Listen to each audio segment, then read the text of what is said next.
श्री वल्लभाधीश की जय। श्री गुसाई जी परम दयाल की जय।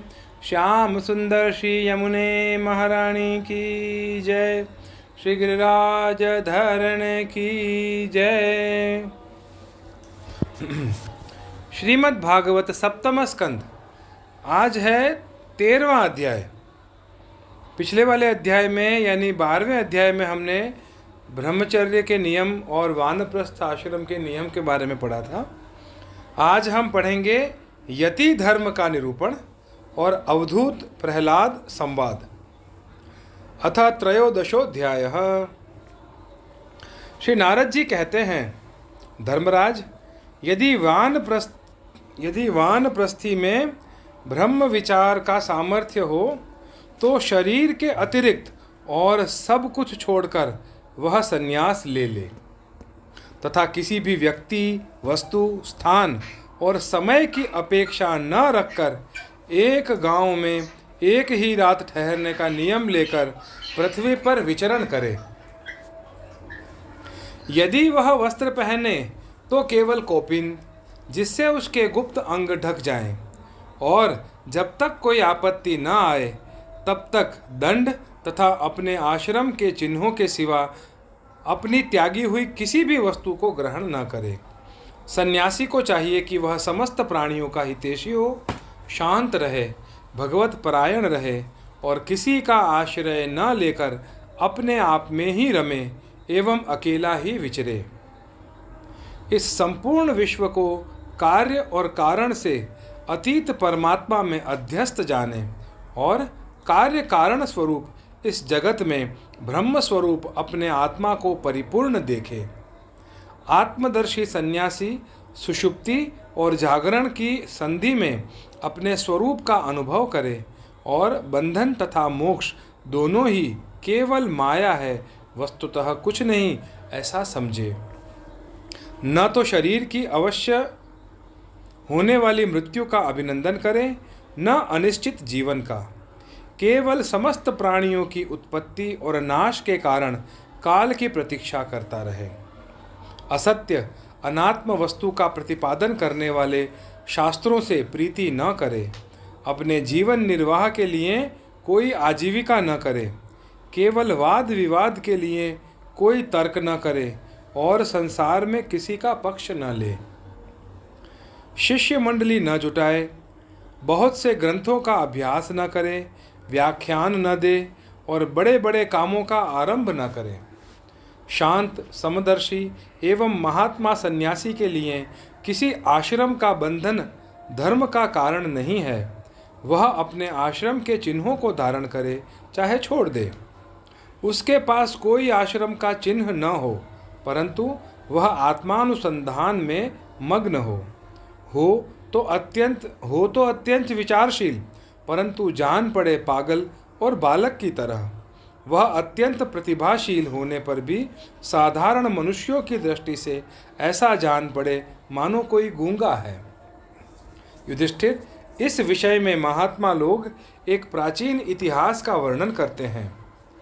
वह है दत्तात्रेय मुनि और भक्तराज प्रहलाद का संवाद।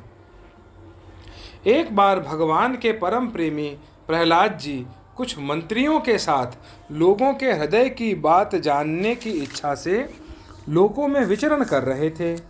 उन्होंने देखा कि सह्य पर्वत की तलहटी में कावेरी नदी के तट पर पृथ्वी पर ही एक मुनि पड़े हुए हैं। उनके शरीर की निर्मल ज्योति अंगों के धूलि धूसरित होने के कारण ढकी हुई है। उनके कर्म, आकार, वाणी और वर्ण, आश्रम आदि के चिन्हों से लोग यह नहीं समझ सकते थे कि वे कोई सिद्ध पुरुष हैं या नहीं। भगवान के परम प्रेमी भक्त प्रहलाद जी ने अपने सिर से उनके चरणों का स्पर्श करके प्रणाम किया और विधि पूर्वक उनकी पूजा करके जानने की इच्छा से यह प्रश्न किया, भगवन, आपका शरीर उद्योगी और भोगी पुरुषों के समान हुष्ट-पुष्ट है। संसार का यह नियम है कि उद्योग करने वालों को धन मिलता है, धन वालों को ही भोग प्राप्त होता है और भोगियों का ही शरीर हुष्ट पुष्ट होता है, और कोई दूसरा कारण तो हो नहीं सकता। भगवान, आप कोई उद्योग तो करते नहीं, ऐसा जान पड़ता है, इसलिए आपके पास धन है नहीं, फिर आपको भोग कहाँ से प्राप्त होंगे? ब्राह्मण देवता, बिना भोग के ही आपका शरीर इतना हुष्ट पुष्ट कैसे है? यदि हमारे सुनने योग्य हो तो अवश्य बतलाइए। आप विद्वान, समर्थ और चतुर हैं। आपकी बातें बड़ी अद्भुत और प्रिय होती हैं। ऐसी अवस्था में आप सारे संसार को कर्म करते हुए देखकर भी समभाव से पड़े हुए हैं। इसका क्या कारण है? नारद जी कहते हैं, धर्मराज, जब प्रहलाद जी ने महामुनि दत्तात्रेय जी से इस प्रकार प्रश्न किया, तब वे उनकी अमृतमयी वाणी के वशीभूत हो मुस्कुराते हुए बोले। दत्तात्रेय जी ने कहा, दैत्यराज, सभी श्रेष्ठ पुरुष तुम्हारा सम्मान करते हैं। मनुष्यों को कर्मों की प्रवृत्ति और उनकी निवृत्ति का क्या फल मिलता है, यह बात तुम अपनी ज्ञान दृष्टि से जानते ही हो। तुम्हारी अनन्य भक्ति के कारण देवाधिदेव भगवान नारायण सदा तुम्हारे हृदय में विराजमान रहते हैं, और जैसे सूर्य अंधकार को नष्ट कर देते हैं, वैसे ही तुम्हारे अज्ञान को नष्ट करते रहते हैं। तो भी प्रहलाद, मैंने जैसा कुछ जाना है उसके अनुसार मैं तुम्हारे प्रश्नों का उत्तर देता हूँ, क्योंकि आत्मशुद्धि के अभिलाषियों को तुम्हारा सम्मान अवश्य करना चाहिए। प्रहलाद जी, तृष्णा एक ऐसी वस्तु है जो इच्छानुसार भोगों के प्राप्त होने पर भी पूरी नहीं होती। उसी के कारण जन्म मृत्यु के चक्कर में भटकना पड़ता है। तृष्णा ने मुझसे न जाने कितने कर्म करवाए और उनके कारण न जाने कितनी योनियों में मुझे डाला। कर्मों के कारण अनेकों योनियों में भटकते भटकते देववश मुझे यह मनुष्य योनि मिली है, जो स्वर्ग, मोक्ष, तिर्यक योनि तथा इस मानव देह की भी प्राप्ति का द्वार है। इसमें पुण्य करे तो स्वर्ग, पाप करे तो पशु पक्षी आदि की योनि, निवृत्त हो जाए तो मोक्ष, और दोनों प्रकार के कर्म किए जाएं तो फिर मनुष्य योनि की ही प्राप्ति हो सकती है। परंतु मैं देखता हूँ कि संसार के स्त्री पुरुष कर्म तो करते हैं, सुख की प्राप्ति और दुख की निवृत्ति के लिए करते हैं, किंतु उसका फल उल्टा होता ही है। वह और भी दुख में पड़ जाते हैं। इसलिए मैं कर्मों से उपरत हो गया हूँ। सुख ही आत्मा का स्वरूप है। समस्त चेष्टाओं की निवृत्ति ही उसका शरीर, उसके प्रकाशित होने का स्थान है। इसलिए समस्त भोगों को मनोराज्य मात्र समझकर मैं अपने प्रारब्ध को भोगता हुआ पड़ा रहता हूँ। मनुष्य अपने सच्चे स्वार्थ अर्थात वास्तविक सुख को, जो अपना स्वरूप ही है, भूलकर इस मिथ्या द्वैत को सत्य मानता हुआ अत्यंत भयंकर और विचित्र जन्मों और मृत्युओं में भटकता रहता है। जैसे अज्ञानी मनुष्य जल में उत्पन्न तिनके और सेवार से ढके हुए जल को जल न समझकर जल के लिए मृग तृष्णा की ओर दौड़ता है, वैसे ही अपनी आत्मा से भिन्न वस्तु में सुख समझने वाला पुरुष आत्मा को छोड़कर विषयों की ओर दौड़ता है। प्रहलाद जी, शरीर आदि तो प्रारब्ध के अधीन हैं। उनके द्वारा जो अपने लिए सुख पाना और दुख मिटाना चाहता है, वह कभी अपने कार्य में सफल नहीं हो सकता। उसके बार बार किए हुए सारे कर्म व्यर्थ हो जाते हैं। मनुष्य सर्वदा शारीरिक, मानसिक आदि दुखों से आक्रांत ही रहता है। मरणशील तो है ही। यदि उसने बड़े श्रम और कष्ट से कुछ धन और भोग प्राप्त कर भी लिया तो क्या लाभ है? लोभी और इंद्रियों के वश में रहने वाले धनियों का दुख तो मैं देखता ही रहता हूँ। भय के मारे उन्हें नींद ही नहीं आती। सब पर उनका संदेह बना रहता है। जो जीवन और धन के लोभी हैं, वे राजा, चोर, शत्रु, स्वजन, पशु पक्षी याचक और काल से यहाँ तक कि कहीं मैं भूल ना कर बैठूं, अधिक ना खर्च कर दूं, इस आशंका से अपने आप भी सदा डरते रहते हैं।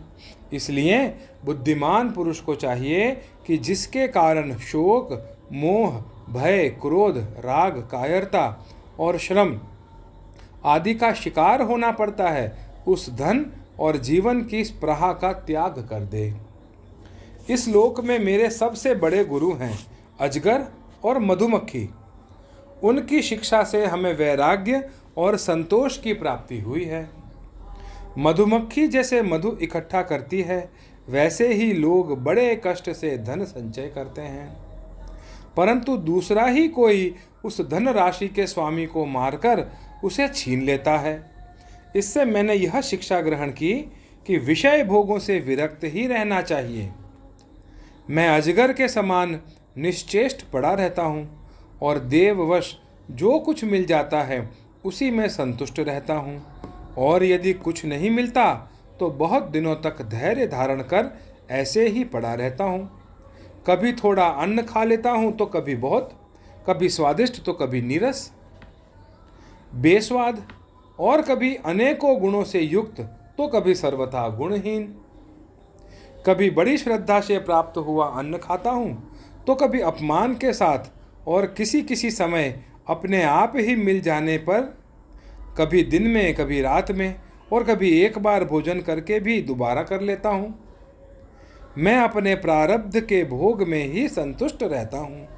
इसलिए मुझे रेशमी या सूती, मृगचर्म या चीर, वलकल या और कुछ जैसा भी वस्त्र मिल जाता है वैसा ही पहन लेता हूँ।